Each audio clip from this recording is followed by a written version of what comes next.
because if I practice my Italian, it'll take us another 2 days. It's gonna be long. People want to go home as well after that. So Michael is one of, I mean, it's probably unnecessary to describe or summarize his amazing parable in the design world. But let me just, I mean, you already know a lot about Michael's work, so I will just say something that maybe is a little bit of a different angle in which to interpret his position. I think, as you know, he started the first part of his, let's say, I don't like the word career, but of his parable, of his story, of his life and work story was much more of an experimental designer. A lot of pieces from that era are now collected in important museums, from MoMA, etc. And then at a certain moment there was a switch. And this reminds me a lot, questo mi ricorda molto la carriera musicale di Franco Battiato, che come sapete ha fatto per molti anni musica sperimentale e a un certo punto ha deciso voglio fare le canzoni pop perfette, intelligenti, ma che vengono ascoltate da 1 milione di persone, l'ha fatto. Ecco, I think that basically Michael is the Franco Battiato of design, which is a great compliment. Franco Battiato was a genius. Obviously, it's a compliment. I think the only difference is that I never really had any intention to become pop in that sense. No. And But what do you like about the industry? Yeah. For me, it was more about really exploring what I was meant to do, you know, which is my role as a designer. It was my relationship with industry. I mean, I always said to everybody that I had probably the most meandering journey of a career of any designer in the world, because I always figured out what my next step was going to be through a process of elimination. So by simply doing the wrong things, it was always trying the wrong things and then understanding this is not something that I'd like to do, and going into the next one and the next one and the next one, and then realized in the process that there was so much to learn through this experimentation. So I was never focused in terms of targeted that this is what I would like to achieve. I saw my career more as a creative journey in general. I went to London to study from Cyprus because back then there was no university in Cyprus, so everybody had to go abroad and study. So if you wanted to pursue a further education, and my parents did not want me to be an artist because their idea of an artist was a failed artist. That's the image they had. So they said to me that we cannot support you forever. So basically, you need to study something that will give you a job. So the idea of a job as a designer or a creative did not exist. So they never knew of anybody. There was no creative in my family around me as well either, whether this was an architect or anybody like this that could support me. So I said, okay, I'm gonna go and study civil engineering. And I went to London in '88, very different place than it is today, to Imperial College, and then realized after finishing my degree that this is not what I'd like to do. So I moved into the next piece. I got in the Royal College. I did design. I finished the course. I hated my course. I liked the environment and the Royal College. So I graduated in 1993, and I was pretty much unemployable because the work that I graduated with was not something that could give me a job in design. But it's worthwhile explaining what his thesis was, like his master thesis. My graduation project was actually a message cup, and it was a cup which is not for drinking, but it was a voice recording and playback device. So that 1993. 1993. So if you wanted to leave a message to somebody that lives in the same house like you pick up their cup, you talk to it, and you put it upside down on the table. So the person comes home and sees their cup facing down, they know there is a message there. Just simply turning the cup in the upright position, you would play the message. And we are looking at very different time. It was the beginning of mobile communication. No, the SMS started, but wasn't really so much part of our lives. But I was very much interested in how electronic products influence the way we live and how dependent we become, and the idea of communicating through objects. So the idea for me of the cup containing a message was very much exploring that idea between technology and of course everyday habits, how people actually move around, and the communication happens through the movement of objects. Yeah, ironically, now it's very common to give voice message, vocal message, in order to switch on a light. I mean, it's Alexa, accendi la luce. So it's the other way around, basically. And but I'm just wondering whether you feel that there is a sort of connection between the work that you do today and that kind of like experiment. There is, because it's very much part of me. And it's interesting, you talked about Alexa, you know, like the idea that suddenly you turn on a light, and one of the first objects that I designed after the message cup was actually the antisocial light. It's a light that glows only when there is absolute silence. So if you talk around it, the light starts to dim down, and then eventually, basically, it will switch off. So you have to be silent in order to receive its glow. So it was very much this psychological relationship that you build with an object. And then right after that, I did the social light, which basically does completely the opposite. You need to talk to it in order for it to glow. So if you stop talking, it will switch off. So it becomes almost like a therapy object. So it's a relation of therapy. So it's interesting. I always had a fascination about light and how. So you know, looking at my work today, and then a lot of people thinking, how could this be you back then and what you do now? But it's a path, and it's very much a path that had to be followed in order to arrive to where I am today, because I think there's a lot of layers behind the things that come out, which are now explored with industry. Yeah, totally. This reminds me a lot of a beautiful concepts by the late French philosopher Michel Serres, who coined this beautiful idea of quasi-objects. So basically, he said that some objects are perfectly relational, like a ball. Like a soccer ball is a perfectly relational object because you play. But a rugby ball is a completely, it's said that it is quasi-relational. And I think that lights are, because lights without electricity are obtuse objects. It's interesting you mentioned balls, because you know that's what everybody knows me about. I'm always the guy that makes balls, but I never really claimed fame for designing the sphere. I mean, it's interesting because when I started working with Floss,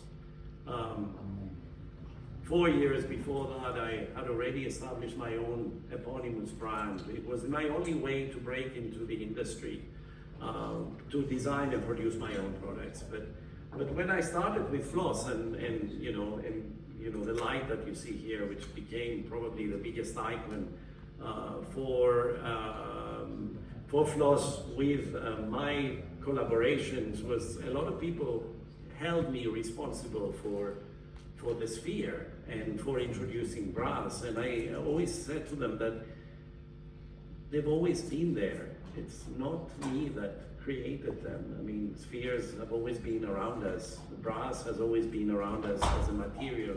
But somehow being held responsible and having to carry that responsibility for the invention of a sphere or brass, I mean,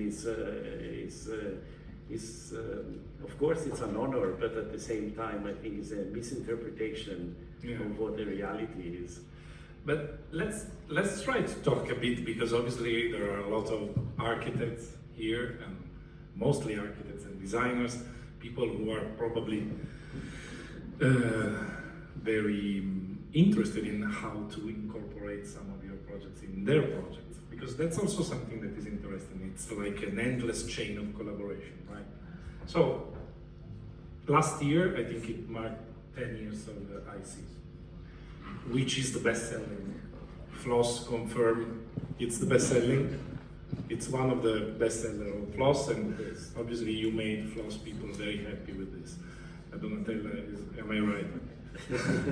Also Traiano, you confirmed that it's a big bestseller. So can you start like telling us how this idea came up? Because it's not just a sphere, but it's also like a correlation of spheres, like the planets, no? It was a very spontaneous moment. I mean, it's interesting because my first real project with Floss was actually string lights. And this is how I started my partnership with Floss. No, you have to tell the story. Absolutely, I mean... you have to tell the story, how because he wasn't meant to work with Floss, basically.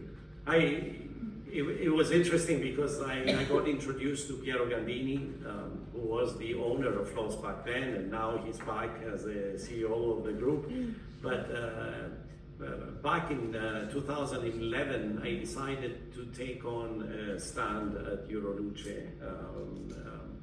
during the Salone del Mobile in order to showcase my own brand of lighting.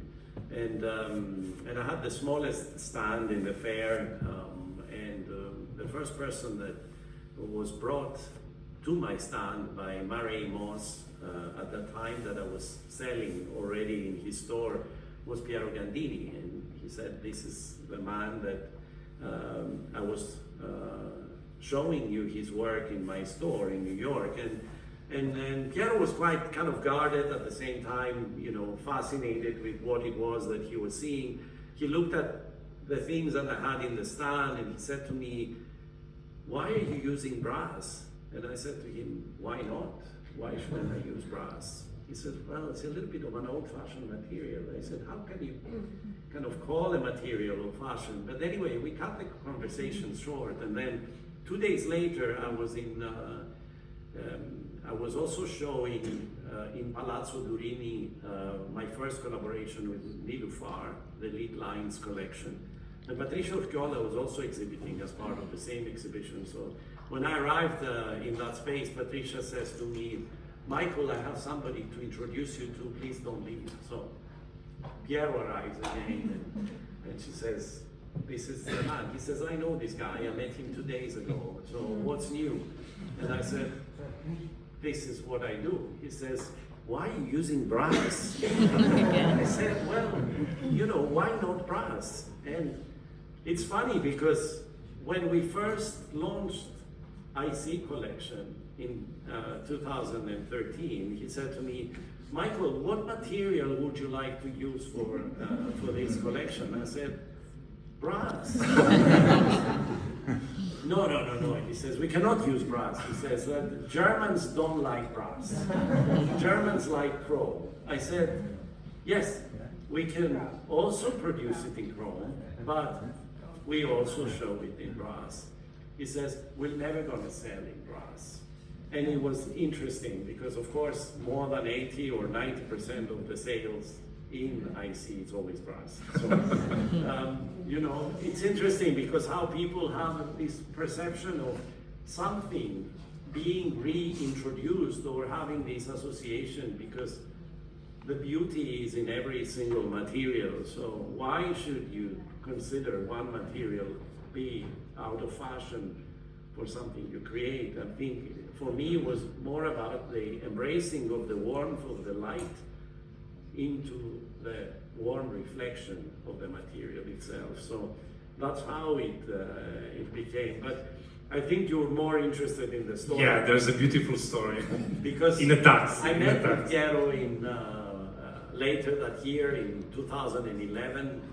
and his assistant at the time, Leonardo, calls me up, says, you know, Mr. Gandini would like to meet you for lunch. I said, sure. So he books on a table at the Ivy in London, and he says to me, meet him at that time. So at the time when I was ready to enter the restaurant, the phone rings, and it was Leonardo saying, I'm so sorry, but Mr. Gandini's flight is delayed, and he is late, he's not going to make it to the lunch is cancelled. Unless you want to go and meet him in the train station, in which case you can have a coffee with him. I said, sure, I will. So I took the train, went to the train station. After like 20 minutes of trying to coordinate where Mr. Gandini is, because the reality is that he didn't share with me his mobile number. He said to me, he was always via Leonardo. So I was calling Leonardo. Leonardo was calling Piero, and Piero and I was trying to communicate. So it took us a very long time to meet. So we meet after like, 20 minutes of looking for each other in the station. He says to me, okay, how long does it take to go to Rosebery Avenue, where the store launch is going to be? I said, 20 minutes, I said, in a taxi. He says, I have to be there in 20 minutes. I said, so there is no time for coffee. So I said, okay, let's have the meeting in the taxi. I'll come in the taxi. So I jump in the taxi with him, and then the first thing he says, so you have your own brand? I said, yes. So we cannot work together, he said to me. I said, okay. He says, you know why? I said, you work exclusively. And he says, yes, but so, I don't understand why we're meeting here. I said, it's fine. It was nice to meet you. It doesn't matter. So we continued the journey, and then eventually he says, do you have anything to show me? So I took out a book of all the ideas for string light. I had already designed it as a collection, never resolved it technically. So I said, I want to show you something.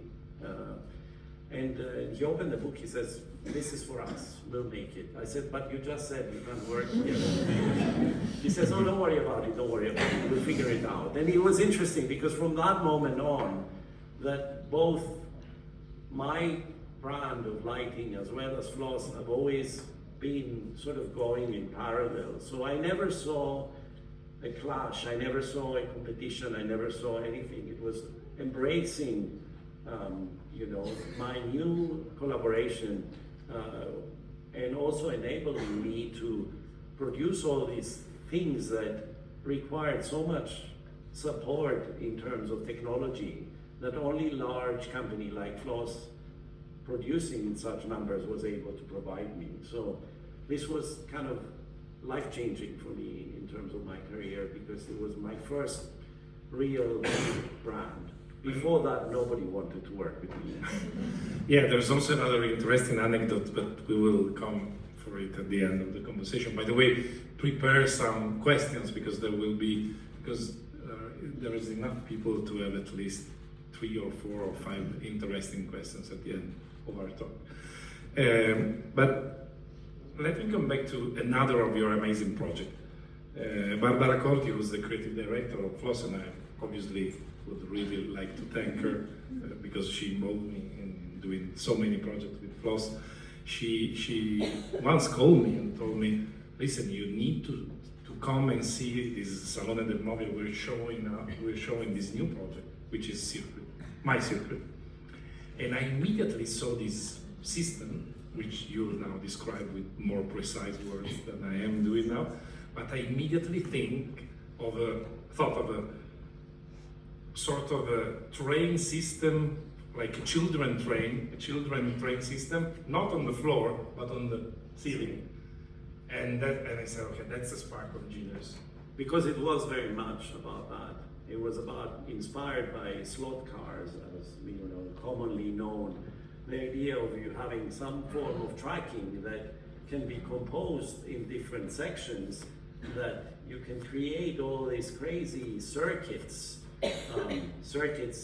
hence the name My Circuit, but talking about race circuits, and having all these kind of crazy shapes that you could actually draw up on the ceiling using all these sections. And the first version of my circuit was actually composed of sections of stiff elements.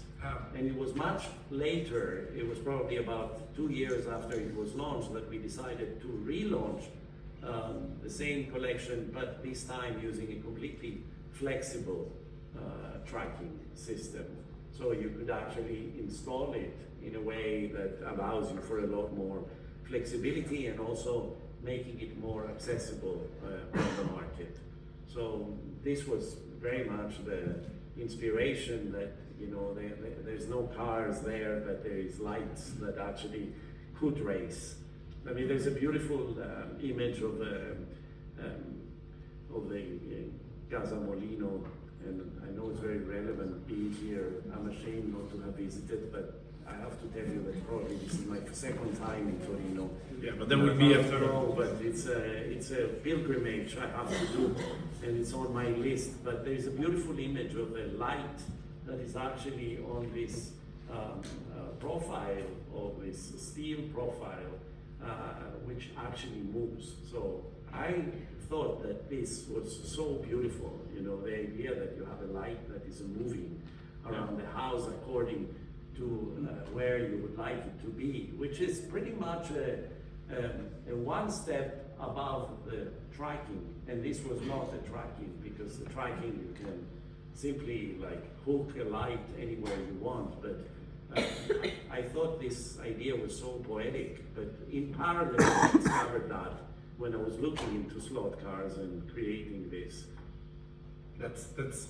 I think My Circus is really an incredibly poetic project, but also like a very pragmatical project. And that's where my next question comes, because I would like to ask you, basically, how are you learning from the use, like the post-occupancy, like the post-use, post-launch, when all of your projects are filling homes and offices and contracts, and are people giving you a feedback that you are learning from? I mean, how are people using, not only like floss people, but like homes? I mean, do you end up in homes? I love seeing my products, and the best place, I guess, to see this is when people start sharing, you know, their projects on social media.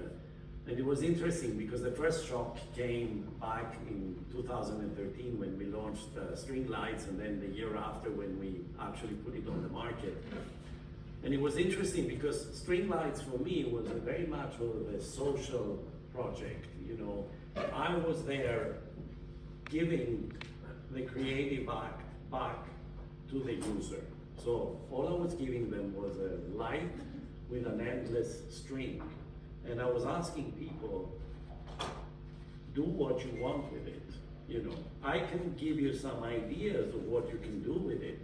I can, you know, design these beautiful arrangements that you could place about your table, next to a sofa, but very disciplined. It was about architecture, about dividing space.